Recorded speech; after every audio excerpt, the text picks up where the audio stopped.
새해 첫 주말인 오늘 서울 도심과 전국 곳곳에서 촛불 집회가 열리고 있습니다. 세월호 참사 천일을 이틀 앞두고 피해자 가족과 생존 학생들이 무대에 올라 희생자들을 추모하고 있습니다. 특별검사팀이 최순실 씨의 자택과 함께 박근혜 대통령의 의상실도 압수수색한 것으로 JTBC 취재 결과 확인됐습니다. 대통령이 옷값을 줬다는 윤 전추 행정관의 주장과 달리 해당 의상실은 사건이 불거지기 직전까지 최 씨에게서 비용을 받았다는 증언이 나왔습니다. 덴마크 검찰이 최순실 씨의 딸 정유라 씨의 자금 세탁 혐의를 직접 조사할 방침입니다. 현지 검찰은 특별한 수입이 없는 정 씨가 덴마크에서 풍족한 생활을 한 배경에 주목하고 있습니다. 부산의 위안부 소녀상 설치를 둘러싸고 외교적 파장이 커지고 있습니다.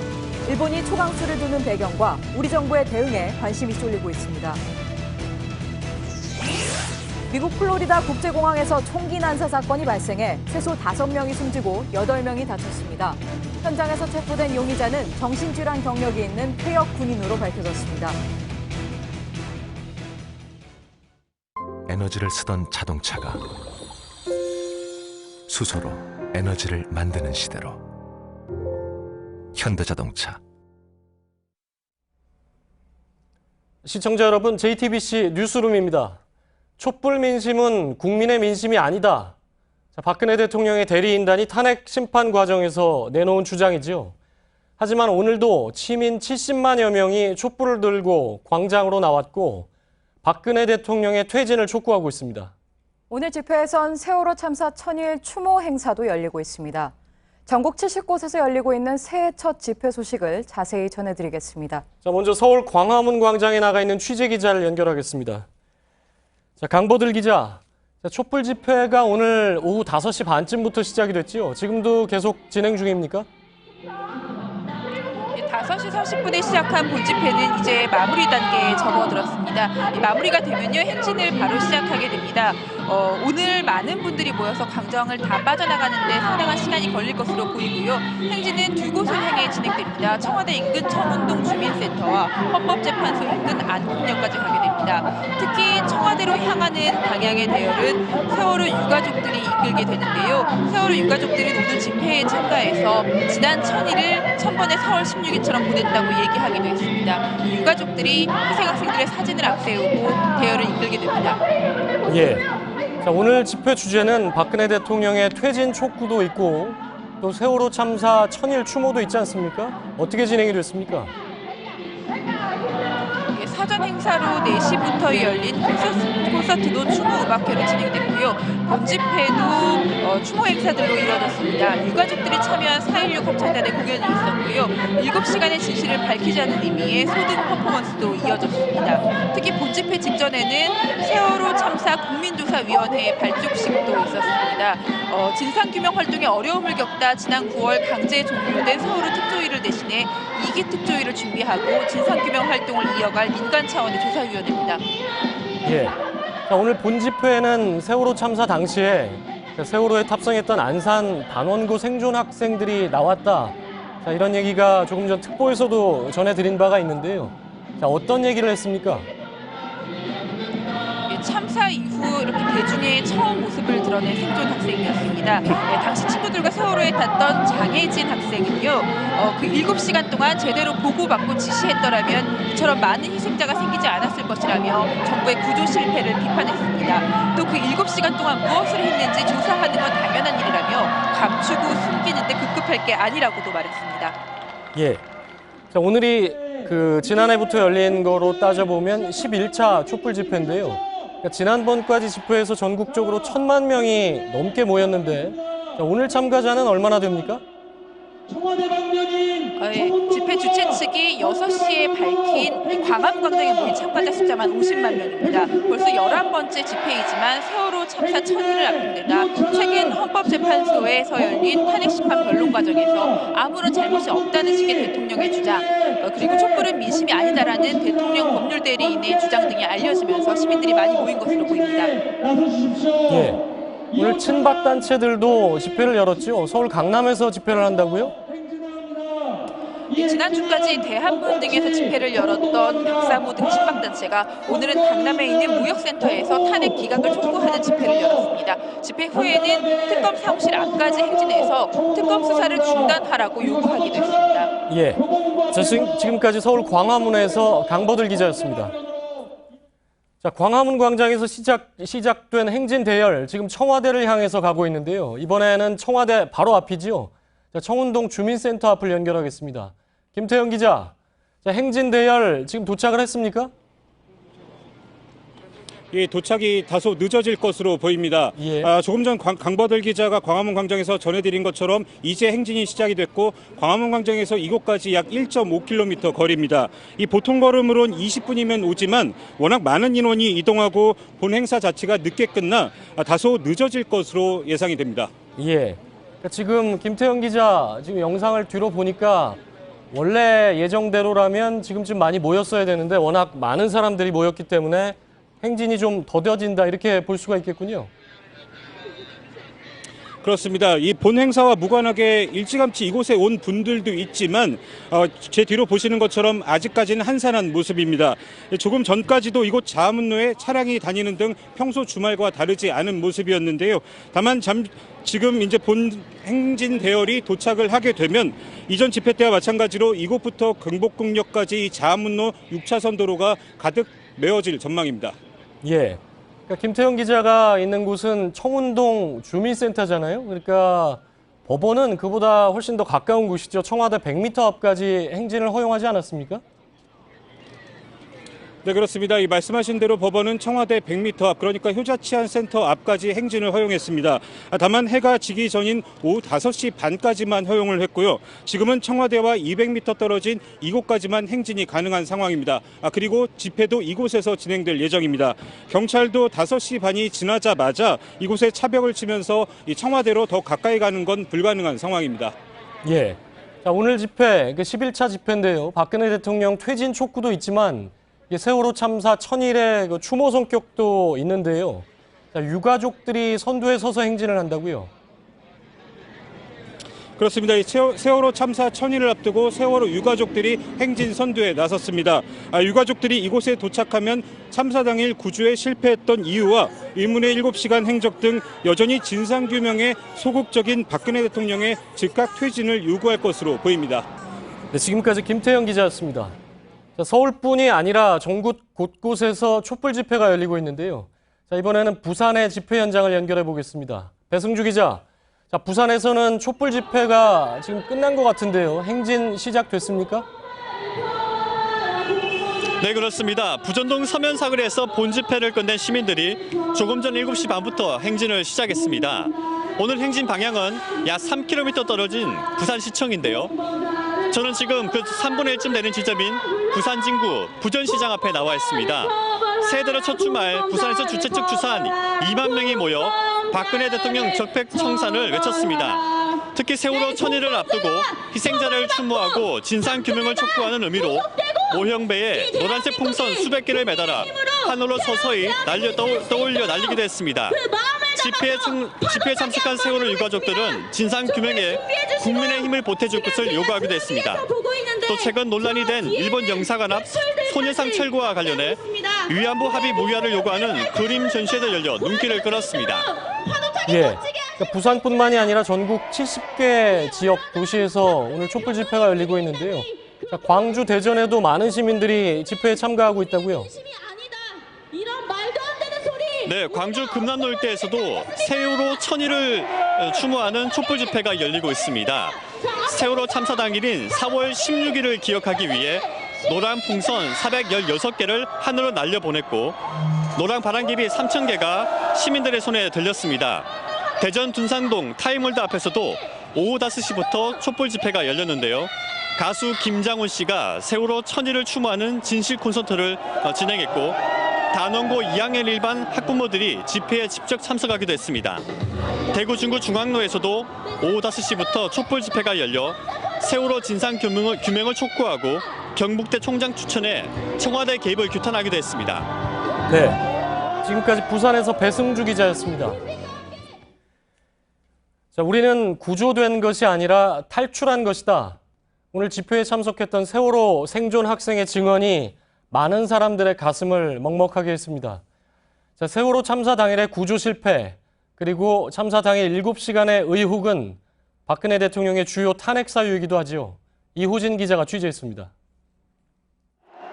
오늘 집회에서는 세월호 참사에서 살아남은 학생이 처음 공식 석상에서 입을 열었습니다. 저희는 모두 구조된 것이 아닙니다. 저희는 저희 스스로 탈출했다고 생각합니다. 배가 기울고 한순간에 물이 들어와 머리끝까지 물에 잠겨 공포에 떨고 많은 친구들이 있다고 구조해달라고 직접 요구를 하기도 했으나 그들은 저희의 요구를 무시하고 지나쳤습니다. 세월호 참사 1000일이 되어가도록 가족의 품에 돌아가지 못한 미수습자 가족도 촛불 앞에 섰습니다. 미수습자 이름을 하나씩 부르며 도움을 호소했습니다. 조은아, 허다연, 박영희, 남현철, 양순진 선생님, 고창석 선생님, 권혁규 아드님, 권재근 씨, 이영수님, 아직 9명이 돌아오지 못하고 있습니다. 그 가족을 찾기 위해서는 세월호 인양이 반드시 필요합니다. 마지막 한 명까지 가족에게 돌아가게 해주겠다는 약속을 지켜달라고도 말했습니다. 오늘 집회가 열린 광화문 광장에는 미수습자 9명을 상징하는 백고동 퍼포먼스가 열렸고 희생자를 기리는 304개의 구명조끼가 놓여 이들을 추모했습니다. JTBC 이호진입니다. 박영수 특별검사팀이 최순실 씨의 자택, 그리고 박근혜 대통령의 논란이 됐던 전담 의상실을 압수수색했습니다. 그런데 JTBC 취재 결과 이번 사건이 불거지기 직전까지 의상실 비용을 최순실 씨가 냈다는 진술이 나왔습니다. 앞서 윤 전 청와대 행정관은 박근혜 대통령이 옷값을 냈다, 이렇게 주장을 했지요. 또다시 위증 논란이 불거지고 있습니다. 정혜성 기자의 단독 보도입니다. 서울 강남구 신사동에 있는 의상실입니다. 마네킹과 옷걸이마다 제작 중이던 여성복이 걸려 있습니다. 지난 2014년 박근혜 대통령이 입을 옷을 점검하던 최순실 씨와 함께 CCTV에 찍혔던 임모 씨가 운영하는 곳입니다. 아니 지금 하는데 옛날에 그러니까 언제 만드셨어요? 저기 저쪽에 그때. 그러니까 몇 년도에 몇 년도? 14년도. 계속된 질문에 임 씨는 말을 바꿨습니다. 돈을 최근에 줬다고 하던데 그 돈은 뭐예요?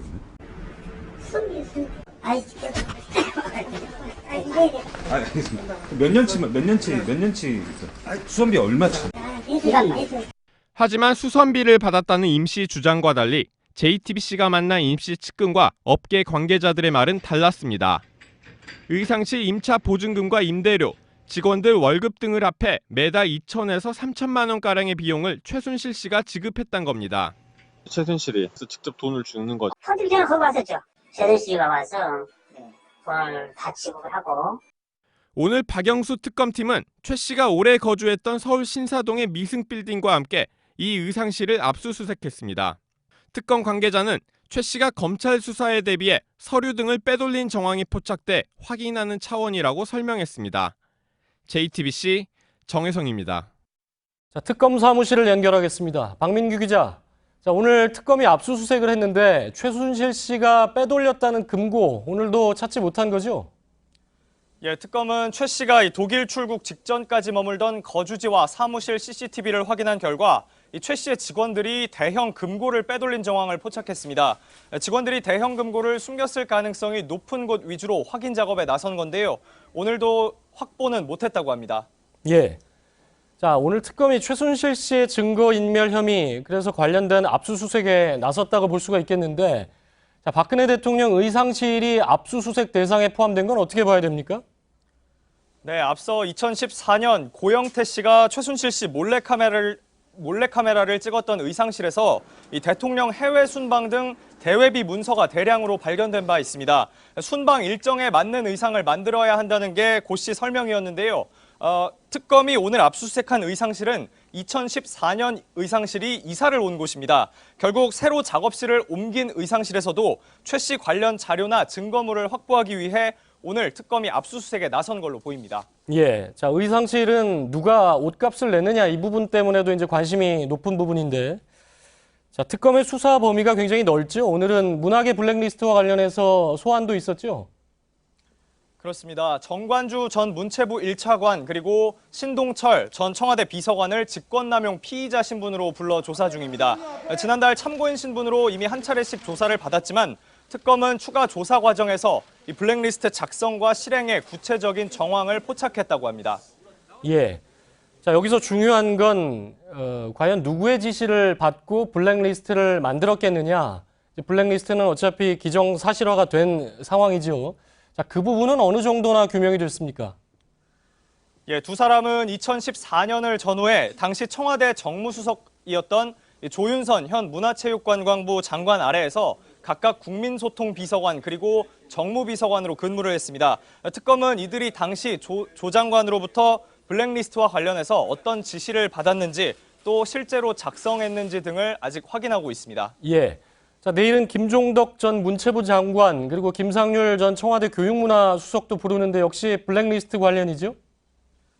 예, 이 두 사람 역시 오늘 소환자들과 마찬가지로 앞서 한 차례씩 참고인 조사를 받았지만 내일은 피의자 신분으로 특검에 출석합니다. 의혹의 핵심인 조윤선 장관 그리고 김기춘 전 청와대 비서실장을 대통령 비서실장을 조만간 불러 조사하기 위한 이 막판 다지기 작업이라는 분석이 나옵니다. 네, 지금까지 특검 사무실에서 박민규 기자였습니다.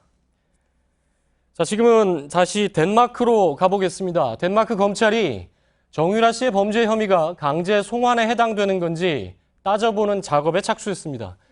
자, 다음 주에 현지 경찰은 정유라 씨에 대한 직접 조사도 실시할 계획인데요. 조금 전에 현지 검찰이 한국 취재진을 대상으로 공식 인터뷰도 가졌다고 합니다. 자, 덴마크 현지에서 계속해서 취재를 하고 있는 이가혁 기자를 전화로 연결해 보겠습니다. 자, 이가혁 기자, 자, 바로 조금 전이죠. 덴마크 검찰이 국내 언론과 공식 인터뷰를 했는데 어떤 내용을 얘기를 했습니까? 네, 방금 막 인터뷰가 끝났는데요. 저는 지금 덴마크 올보르시에서 수도 코펜하겐으로 이동을 한 상태입니다. 어제 검찰 측이 한국 취재진들과 정유라 씨의 송환 절차나 향후 진행 등에 대해 인터뷰를 하겠다고 알려왔기 때문인데요. 한국 시간으로 오후 6시부터 짧게 모하메드 아산 덴마크 검찰 차장과 국내 취재진들 간의 인터뷰가 진행됐습니다. 예. 자, 휴일이죠. 지금 현지 시각이 덴마크 시간으로 이제 아침인데, 자, 휴일에 공식 브리핑까지 한 거 보면 현지 검찰도 이번 사안을 상당히 중하게 보고 있다 이렇게 볼 수가 있을 텐데, 자, 인터뷰에서는 어떤 부분을 특히 강조했습니까? 네, 모하메드 아산 덴마크 검찰 차장은 한국 측이 보낸 많은 양의 문서들을 검토 중이라면서 검토를 마치는 대로 송환 여부를 결정할 것이라고 밝혔습니다. 또 다음 주쯤에, 이르면 다음 주쯤에 현지 경찰에게 질문을 보내서 경찰이 구치소에 있는 정유라 씨에 대한 방문 조사를 하도록 할 것이라고도 밝혔습니다. 또 덴마크 범죄인 인도법과 부합하는지 등을 판단하는 데 여러 주가 걸릴 것이라면서요. 1월 30일 전까지 결정을 내릴 수 있을 것으로 본다고 밝혔습니다. 하지만 이 검토가 구금 시한인 아까 말씀드린 1월 30일을 넘어설 경우 구금 연장을 요청할 것이라고도 덧붙였습니다. 예. 자, 정유라 씨의 경우에는 한국과 그러니까 우리 수사 당국 그리고 독일 수사 당국도 역시 조사를 하고 있는 상황인데 덴마크 검찰도 조사를 하겠다 이런 입장입니까? 네, 정 씨가 국내에서 적용받고 있는 업무 방해 혐의 등이 덴마크 실정법에서 얼마나 중대한 법 위반 사항인지를 이곳 덴마크 검찰이 따져보고 있습니다. 통상 송환 대상 범죄인의 기준은 본국에서 1년 이상의 징역형에 해당하는 범죄를 저질러야 해당됩니다. 그런데 이 범죄가 도피한 국가, 그러니까 정유라 씨의 경우 이 덴마크의 현행법에도 위반되는지를 이 덴마크 당국 입장에서는 확인이 꼭 필요하기 때문입니다. 또 정 씨의 19개월 된 아들이 송환 불가 방침 쪽으로 영향을 줄 수 있는지에 대해서 질문을 하자 아기가 있고 없고는 송환 검토에 변수가 전혀 되지 않는다면서 아기 양육과는 상관없이 범죄 혐의 등을 토대로 송환 여부를 검토하고 있다고 설명했습니다. 예. 자, 정유라 씨의 경우에는 덴마크의 그 유명한 대형 로펌 변호사를 고용했다가 이 사실을 숨겨서 자, 논란이 되기도 했는데 그 변호사를 다시 교체했다고요? 네, 정 씨는 구금 연장 심리까지는 이미 알려진 대로 덴마크 현지 유명 로펌 소속 변호사를 선임해 고용했는데요. 이후 한국까지 했지만 구금 연장이 여전히 유지되자 다른 변호인을 선임해서 법적 대응 체계를 강화한 것으로 전해졌습니다. 송환 절차에 불복한 소송을 이미 준비한 것 아니냐는 추측도 나오고 있는데요. 우리 특검은 정식이 치밀하게 짜인 시나리오에 따라서 말하고 또 움직이는 것이라는 판단과 함께 국내 입국이 늦어질수록 처벌 수위가 높아질 수 있다는 점을 정식 측이 고려해야 한다고도 밝혔습니다. 예. 지금까지 덴마크 코펜하겐에서 이가혁 기자였습니다. 자, 다음 소식입니다. 자, 일본 정부가 소녀상 설치에 반발하면서 어제 주한 일본 대사를 일시 귀국시킨다 이렇게 발표를 했죠. 통화 스와프 협상도 중단하겠다 이렇게 선언을 했는데요. 자, 도쿄 특파원을 연결해서 자세한 내용을 들어보겠습니다. 자, 이정원 특파원. 자, 주한 일본 대사 귀국 조치 이후에 하루가 지났는데요. 자, 일본 정부 오늘도 또 입장을 냈죠. 네, 프랑스를 방문 중인 기시다 배상이 오늘 일본 기자들을 만났는데요. 소녀상 설치가 극히 유감이라는 일본의 입장을 보여주고 소녀상 문제에 대해 본국, 그러니까 일본에서 의논을 하기 위해 대사를 일시 귀국시키기로 했다고 말했습니다. 나가미네 주한 일본 대사는 오는 9일이나 10일쯤 도쿄행 비행기를 탈 것으로 보입니다. 예. 자, 이렇게 연일 일본 정부가 강하게 나오는 걸 보면 자, 이게 단순히 부산 소녀상 설치에 항의할 목적만은 아닌 것 같은데요. 네, 주한 일본 대사의 일시 귀국 조치는 지난 2012년 8월이죠. 당시 이명박 대통령이 독도를 방문했을 때 내려지고 처음입니다. 서울과 부산에 소녀상을 철거하도록 전방위 압박을 가하기 위한 것인데요. 한일 위안부 합의 때 최종적이고 불가역적 해결을 확인했고 한국 정부는 소녀상 문제가 적절하게 해결되도록 노력하겠다고 했는데 이 약속을 지키지 않았다는 겁니다. 예. 자, 그렇다면 궁극적으로 일본 정부가 원하는 게 뭐냐? 이 부분이 핵심일 것 같은데 그렇다면 이번 조치를 통해서 우선 일본 정부는 소녀상이 철거될 거다 그렇게 보고 있습니까?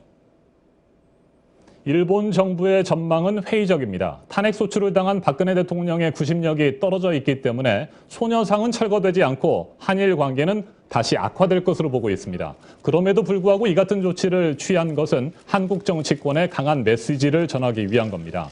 특히 대권 예비 후보들이 위안부 합의 무효와 전면 재협상을 요구하고 있기 때문에 서둘러 대응에 나선 것으로 보입니다. 예. 일본 정부가 이렇게 발빠르게 적극적으로 나서는 이유가 당장 소녀상을 철거하느냐 그렇지 않느냐 이거보다는 더 이상 위안부 문제는 한국 정부하고 얘기를 안 하겠다 이런 메시지를 보낸다고 봐야 되겠군요.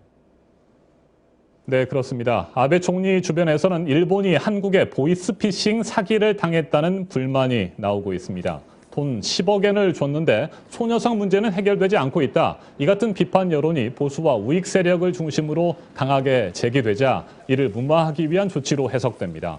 미국 트럼프 정부가 출범하는 시기에 한국 정부는 식물 상태이기 때문에 이 기회에 미국의 힘을 빌려서 위안부 문제를 어떻게든 끝내겠다는 뜻으로도 풀이됩니다. 예.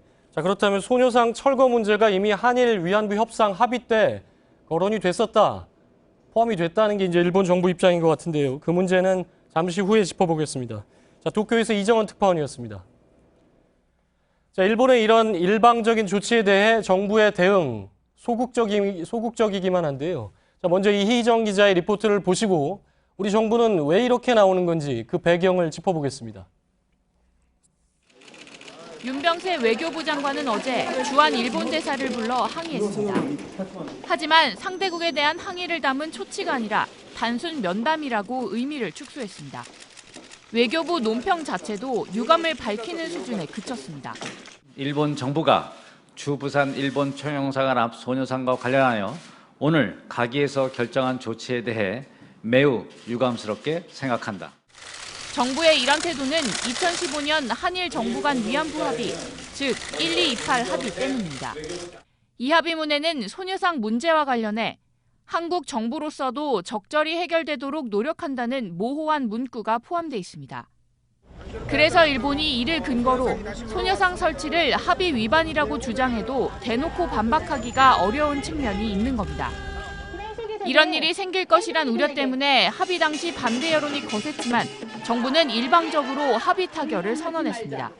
이 때문에 전문가들은 일본의 무리한 요구도 문제지만 우리 정부가 10억엔 출연을 받고 사실상 모든 책임을 면제해주는 합의를 해준 것부터가 잘못이라고 지적하고 있습니다. JTBC 이희정입니다.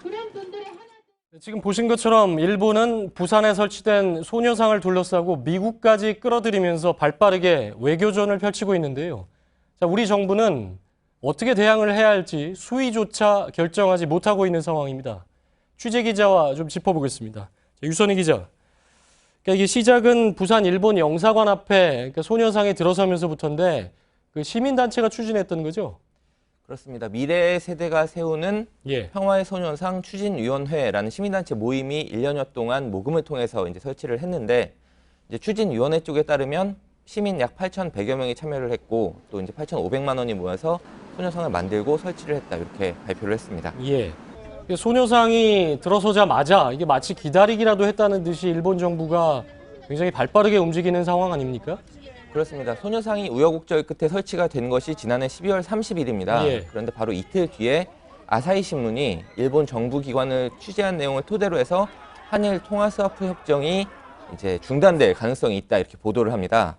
그리고 나서 바로 사흘 뒤에 일본 관방장관이 매우 유감이다 이렇게 소녀상 설치에 대해서 유감 표명을 했고요. 주한 일본 대사 귀국 조치는 그 이틀 뒤에 또 바로 이루어지게 됩니다. 예.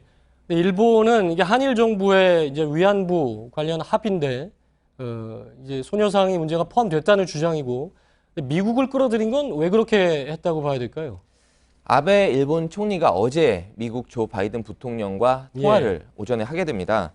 그 통화한 내용을 30분 동안 통화한 내용의 일부를 공개를 했는데 미국 정부는 위안부 문제에 관한 한일 합의를 지지하고 또 양측에 의해 착실하게 이행될 것을 기대한다. 바이든 부통령이 이렇게 대답했다라고 공개를 하게 됩니다. 이게 바로 이제 미국을 끌어들여서 한국에 이제 위안부 합의를 좀 착실하게 이행해달라 이렇게 압박하는 형태가 되는데요.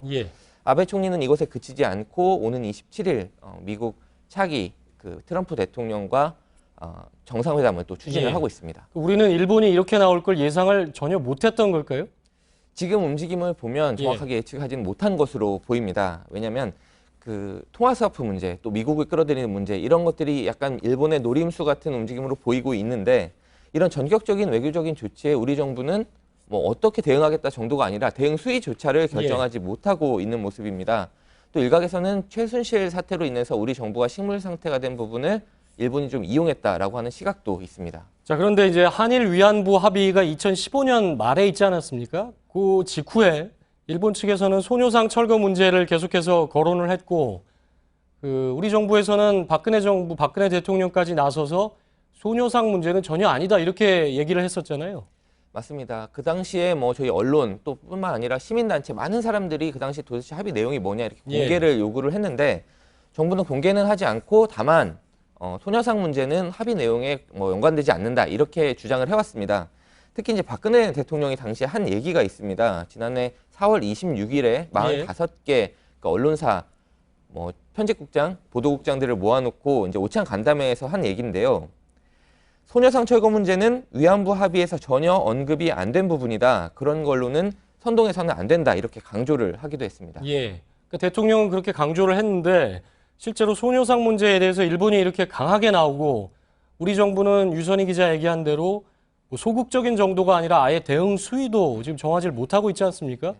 그렇다면 결국 위안부 합의 문제, 밀실 합의다 뭐 이런 얘기도 있었는데 그 내용에 이제 의구심이 간다는 지적도 있지 않습니까? 그렇습니다. 그래서 그 당시에 졸속 협상 또 밀실 협상에 대한 비판 여론이 크게 일고 있습니다. 또 차기 대권 주자들도 이 부분을 의식을 해서 이제 위안부 합의 문제는 재협상을 해야 된다. 심한 경우에는 파기해야 된다. 이런 주장을 요구를 하고 있고요. 이 때문에 박근혜 정부의 어떤 졸속 밀실 합의가 차기 대선 주자들 혹은 또 다음 정부에까지 큰 부담을 좀 안긴 것이 아니냐 이런 지적이 나오고 있습니다. 장기적으로 볼 때 한일 관계 개선에 도움이 될 것이다. 뭐 이런 얘기를 했지만 결국은 차기 정부에서 한일 관계가 어떤 대화점을 찾는데 이게 뭐 큰 그럴 수밖에 없다. 이런 지적이 나오고 있고요. 자, 지금까지 정치부 유선희 기자였습니다. 자, 새누리당 오늘도 집안 싸움으로 시끄러웠습니다. 자, 어제 비상대책위원회 구성에 실패한 원내 지도부는 긴급 회의를 열고 친박계의 방해 공작설을 주장을 했는데요. 자, 반대편인 서청원 의원도 지지 않고 기자회견으로 응수했습니다. 안지현 기자입니다. 오늘 오전 긴급 소집된 새누리당 주요 당직자 회의는 4시간 넘게 이어졌습니다. 어제 비상대책이 구성안 의결을 위해 열렸던 상임 정부기가 무산된 데 따른 후속 조치를 논의하기 위해서입니다. 이 자리에선 서청원 의원 측이 상임위원들의 참석을 막았다는 주장이 나왔습니다. 국회 근처 아니면 거의 저 표차를 바꿔서 들어오는 데에서도 방해 공작이 있었다고 얘기를 들으시니까 이건 당연히 이렇게 공당에 갔어야 되겠냐. 지도부는 회의를 마친 뒤 임명진 위원장의 집을 찾기도 했습니다.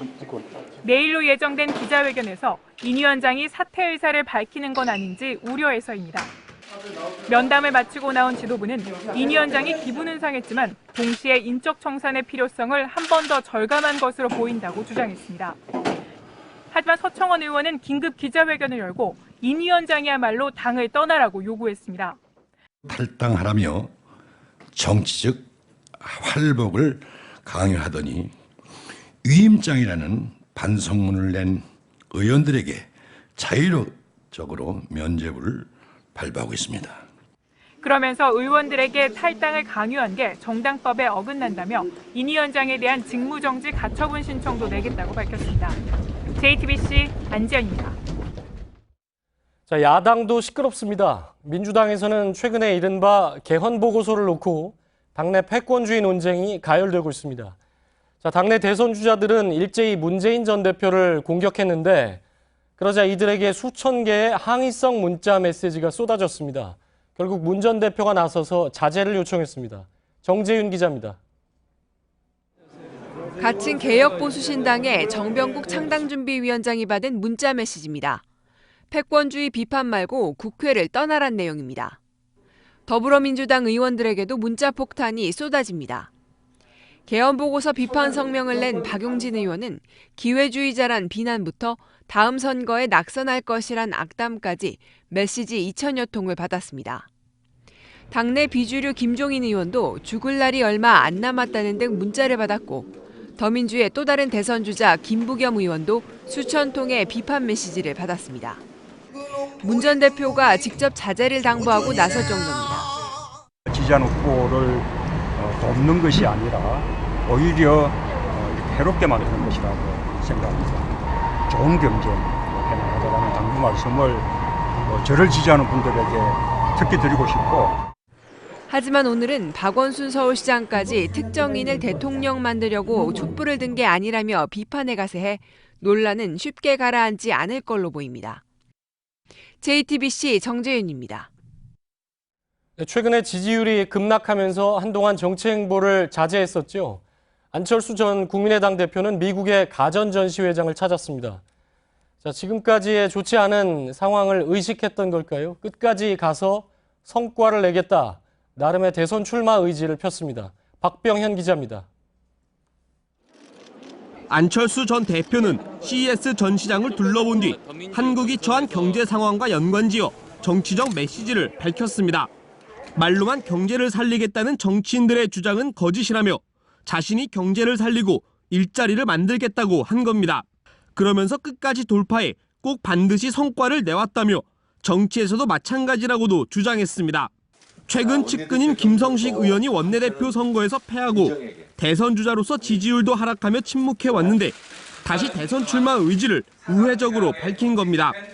이런 안 전 대표 행보에 맞춰 어제와 오늘 영남과 호남을 오가며 열린 국민의당 전당대회 예비 행사에선 당권 주자들이 안철수 띄우기에 나섰습니다. 안철수를 대통령으로 만들기 위해서 모든 것을 바쳤습니다. 여러분, 안철수가 대통령이 되도록 앞장서겠다는 것을 약속드리면서 이런 만큼 안 전 대표가 오는 8일 귀국하면 보다 본격적으로 대선 주자로서 행보에 나설 전망입니다. JTBC 박병현입니다. 다음 소식입니다. 오늘 서울 도심 한복판 종로에서 철거 작업 중이던 건물이 무너졌습니다. 노동자 2명이 지하에 매몰됐는데 아직까지 구조를 못한 상태입니다. 취재기자 연결해 현장 상황 들어보겠습니다. 김지아 기자, 가장 중요한 게 매몰된 노동자 2명의 생존 여부일 텐데요. 생사가 확인이 됐습니까? 네, 아직 생사는 확인되지 않았습니다. 사고는 오늘 오전 11시 반쯤 발생했는데요. 현재까지 8시간 반 동안 구조 작업을 진행 중이지만 아직까지 성과는 나오지 않고 있습니다. 오늘 오전 건물이 무너지면서 작업 중이던 굴착기가 지하 2층 깊이로 떨어졌는데요. 이 과정에서 일을 하던 60살 김모 씨와 48살 조모 씨가 함께 매몰된 것으로 추정되고 있습니다. 네, 적어도 매몰된 위치는 파악이 됐나 보네요. 예, 소방당국은 굴착기 뒤편에 한 명이 매몰돼 있고 거기서 2, 3m 떨어진 지점에 또 다른 한 명이 있는 것으로 보고 있습니다. 그런데 구조물이 건물 잔해가 무너져 내리면서 이 노동자들이 그 건물 잔해들 사이에 매몰됐을 가능성이 높은 것으로 보고 있습니다. 네, 그런데 구조가 왜 이렇게 더디게 진행되는 건가요? 예, 현장에는 일찌감치 굴착기를 들어올릴 크레인 및 장비가 들어와 있었습니다. 하지만 굴착기를 그대로 들어올릴 경우에는 건물 잔해가 추가로 무너져 내릴 가능성이 있었습니다. 이 때문에 구조대원들은 일일이 손으로 철근을 자르면서 구조 작업을 진행해 왔습니다. 하지만 더 이상 작업을 늦출 수 없다는 판단 때문에 현재는 크레인으로 굴착기를 들어올리는 작업을 진행하고 있습니다. 네, 그렇다면 사고 원인은 정확히 파악이 됐습니까? 예, 붕괴 사고가 일어난 건물은 지상 11층 지하 3층 규모의 숙박업소였습니다. 건물 신축을 위해서 지난해 10월부터 철거 작업이 진행 중이었는데요. 오늘 오전 1층에서 철거 작업을 진행하다가 굴착 작업을 하던 중에 바닥이 꺼진 겁니다. 매몰된 노동자 2명은 먼지를 가라앉히기 위해서 물 뿌리는 작업을 하고 있었는데요. 함께 일하던 다른 노동자 2명은 무사히 빠져나왔지만 이들은 매몰돼 있는 것으로 추정되고 있습니다. 지금까지 종로 건물 붕괴 현장에서 JTBC 김지아입니다. 미국 플로리다의 국제공항에서 총기 난사 사건이 발생했습니다. 최소 5명이 숨지고 8명이 다쳤는데요. 우리 국민의 피해는 없는 것으로 확인됐습니다. 현지 경찰과 FBI는 정신질환 증세를 보였던 전역 군인을 용의자로 체포해 조사하고 있습니다. 최병건 특파원입니다. 현지 시간 6일 오후 1시, 평온했던 플로리다주의 국제공항에 공포가 덮쳤습니다. 26세의 한 청년이 비행기에 실어온 가방을 찾은 뒤 그 안에 있던 권총을 꺼내 주변 사람들에게 난사한 겁니다. 순식간에 희생자가 발생했고 공항 이용객들은 곳곳에서 뛰어 도망치고 숨었습니다. Everybody started running out of Terminal 1, out of the rental car place. Some lady was yelling for help down in the garage, so I just ran and here I am. 현장에서 생포된 범인은 지난해 8월까지 알래스카주 방위군으로 복무했던 전역 군인. 과거 이라크전에도 참전했던 범인은 주 방위군 복무 중 수차례 탈영에 강등을 당했습니다. 전역 후엔 FBI 사무실을 스스로 찾아가 테러 단체인 이슬람 국가에 가입하라는 목소리가 들린다고 주장하는 등 정신질환 증세도 보였습니다. 경찰은 FBI와 함께 범인의 최근 행적과 발언을 조사하고 있습니다. 지난해 총기 테러를 겪었던 미국에서 또 총기 난사가 벌어지며 한동안 잠잠했던 테러 불안감이 다시 미국 사회에 번지고 있습니다. 워싱턴에서 JTBC 최병건입니다. 중국에 있는 우리 공관에서 넉 달 만에 300여 명에게 허위 비자가 발급된 것으로 확인됐습니다. 전 세계 해외 공관에서 한 해 평균 부정 발급 건수가 10건인 점을 감안하면 엄청난 규모죠. 게다가 이 과정에서 현직 영사가 돈을 챙긴 혐의로 검찰 조사를 받고 있습니다. 중국은 사드 문제로 한국인의 비자 발급 요건을 강화하고 있는데 우리 외교부는 부적격자에게 비자를 남발한 겁니다. 김소연 기자의 단독 보도입니다. 한국에서 사업을 하는 중국인 천모 씨는 지난해 중국 광저우 총영사관에 300여 명의 비자를 신청했습니다. 자신이 운영하는 회사에 초청하는 방식이었는데 거짓 신원 보증 등의 수법으로 심사를 통과했습니다. 검찰은 심사 과정에 이모 영사가 천 씨로부터 확인된 것만 1,000여만 원을 받은 것으로 파악했습니다. 이렇게 입국한 중국인들 상당수는 불법 체류 중인데 정확한 규모는 파악되지 않고 있습니다. 굉장히 특이한 케이스인데 최근 한 10몇 년간은 그런 일은 사실 거의 없었거든요. 중국이 사드 보복의 일환으로 한국인의 비자 발급 요건을 강화하고 있는 것과 대조적입니다. 불법 체류자와 이들의 범죄가 늘고 있는 상황에서 우리 해외 비자 창구에 구멍이 뚫렸다는 지적이 나옵니다. JTBC 김소현입니다. 지금 미국 라스베이거스에선 국제 가전제품 박람회 CES가 열리고 있습니다. 지난해엔 가상현실과 드론이 주인공이었는데요. 올해는 인공지능과 생활형 로봇이 그 자리를 대신 차지했다고 합니다. 박영우 기자입니다. 눈사람을 닮은 로봇이 음악에 맞춰 춤을 춥니다. 집안에 있는 다른 기기들과 연결돼 일을 시키기도 합니다. 공항에서 항공기 티켓을 로봇에게 보여주자 친절하게 길을 안내해줍니다. LG전자가 국제 가전제품 박람회에서 선보인 로봇들입니다. 인공지능을 기반으로 스스로 학습하는 능력을 가졌습니다. 가정용 로봇은 스마트 가전과 IoT 기기들을 연결하여 통합 홈 서비스를 제공할 수 있는 집안의 집사 역할을 하는 로봇이라고 할 수 있겠습니다. 가정용 냉장고에 큰 화면이 설치되어 있습니다. 삼성전자가 선보인 패밀리 허브 냉장고인데 사람과 서로 소통할 수 있는 인공지능 냉장고입니다. 음성인식 기능을 이용해 조리 순서를 찾아보기도 하고 온라인 쇼핑도 가능합니다. 기업들이 이처럼 인공지능과 로봇 시장에 사활을 거는 건 새로운 먹거리 산업으로 꼽히고 있기 때문입니다. 시장조사기관 트랙티카는 2025년 세계 인공지능 산업 연매출이 368억 달러, 우리 돈 약 43조 원에 이를 것으로 전망했습니다. 산업계 화두로 떠오른 인공지능과 로봇 시장을 선점하기 위한 기업들의 경쟁이 더욱 치열해질 것으로 보입니다. JTBC 박영우입니다. 요즘 서울의 아파트 거래량이 크게 줄었습니다. 매매 조건도 까다로워진 데다 집값이 떨어질 거란 예상이 나오기 때문인데요. 파는 사람과 사는 사람 모두 찾아보기 힘들어졌습니다. 강나영 기자입니다. 재건축이 모여 있어 매매가 가장 활발한 강남 4구 일대. 부동산에선 요즘 손님 얼굴 보기가 어렵다고 입을 모읍니다. 거래량이 10월에 3분의 1도 안 될걸요. 여름에는 되게 바빴었어요. 가격도 계속 올라가고 계속 됐었거든요. 매매는 한 건도 없었는데요. 서울시 통계에 따르면 지난달 서울 지역 아파트 매매량은 11월과 비교해 36% 줄었습니다. 월간 매매량이 10,000건대 아래로 떨어진 건 지난해 4월 이후 처음입니다. 거래가 주춤해지면서 2012년부터 계속 늘던 연간 거래량도 지난해 4년 만에 줄었습니다. 정부의 113 부동산 대책을 비롯해 미국 금리 인상 영향이 컸다는 분석입니다. 수도권의 새 아파트 공급이 늘면서 집값이 떨어질 것이란 전망이 나오자 팔려는 사람과 사려는 사람 모두 몸을 사리고 있습니다. 너무 높다라고 얘기들을 하시고 낮춰서 내놓고 싶진 않으니까 지켜보자로 가요. 아예 계약이 안 되는 거야. 신규 물량이 늘어나면서 전세 가격은 조금씩 떨어지는 추세입니다. 올해도 수도권에만 17만 가구의 새 아파트가 나올 예정이라 전세 시장 안정세는 당분간 이어질 전망입니다. JTBC 강나현입니다.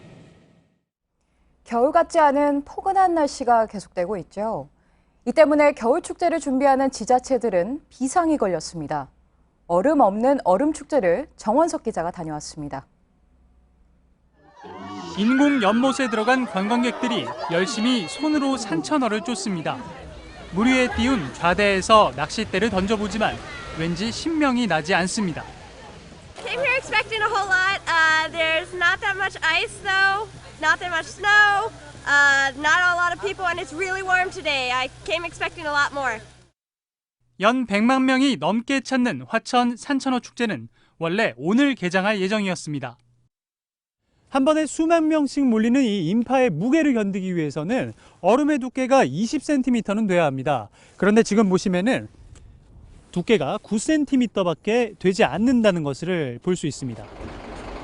얼음 위로 물을 흘려보내고 제빙기로 수온을 낮추는 등 얼음 두께를 키우기 위해 안간 힘을 써봤지만 따뜻한 날씨를 이기지 못해 개막을 연기했습니다. 지난해 말일 개장 예정이었던 평창 송어축제를 비롯해 전국 겨울 축제들이 비슷한 상황입니다. 강태공들은 하는 수 없이 인공 낚시터를 찾습니다. 요맘때쯤 찾아오는 시베리아 찬 공기가 중국 동부 상층부에 버티고 있는 따뜻한 공기에 막혀 일본 쪽으로 빠르게 빠져나가면서 이상 고온이 계속되고 있다는 분석입니다. 기상청은 오는 10일부터 찬 공기가 남하하면서 17일까지는 추운 날씨가 계속될 것으로 예상해 겨울 축제를 준비하는 지자체들은 한숨 돌릴 수 있을 것으로 보입니다. JTBC 정원석입니다. 그럼 이 시각 현재 촛불 집회 다시 볼 텐데요. 광화문 광장에서 본행사를 마치고 출발한 행진 선두가 조금 전 청운동 주민센터 앞에 도착했다는 소식이 들어왔습니다. 현장에 나가 있는 취재기자 다시 연결해보죠. 김태형 기자, 뉴스 시작할 때는 행진이 다소 늦어졌던데 지금은 선두가 도착했습니까? 네, 그렇습니다. 오늘 행진 선두엔 세월호 유가족들이 섰는데요. 청와대와 가장 가까운 집회 장소이죠. 청운동 주민센터, 그러니까 청와대에서 200m 떨어진 지금 이곳에 방금 도착을 했습니다. 네, 이틀 뒤면 세월호 참사 1000일입니다. 세월호 유가족들이 선두에 선 것도 이 때문이죠? 그렇습니다. 유가족들은 행진에서 이 세월호 희생자 영정 사진을 들고 이동을 했는데요. 참사 당일 구조에 실패했던 이유와 인문의 7시간 행적 등 여러 의혹에 대해서 소극적인 박근혜 대통령의 진상 규명과 함께 즉각 퇴진을 계속해서 요구를 하고 있습니다. 네, 청와대와 가장 가까운 청운동 주민센터 앞에선 오늘 집회가 몇 시까지 허용이 되는 거죠? 자식을 가슴에 묻어. 네, 이곳에서 집회는 밤 10시 반까지 이어집니다. 우선 행진은 8시 반까지 계획돼 있고 이곳에서 집회가 끝나면 대부분 참가자들은 광화문 광장으로 돌아가 정리 집회를 할 계획입니다. 다만 집회 참가자들이 이곳에 더 늦게까지 남더라도 앞선 주말 집회에 비춰볼 때 경찰이 강제 해산에 나설 가능성은 적습니다. 대부분 참가자들은 10시 반이 넘으면 자발적으로 해산을 했고 또 오늘도 이렇게 해서 평화롭게 집회가 마무리될 것으로 예상이 되고 있습니다. 네, 지금까지 청운동 주민센터 앞에서 김태영 기자였습니다. 날씨입니다. 현재 제주도와 남해안에 내리고 있는 비는 내일 오전까지 계속되겠습니다. 지금까지 JTBC 뉴스룸을 전해드렸습니다. 시청해주신 여러분 고맙습니다.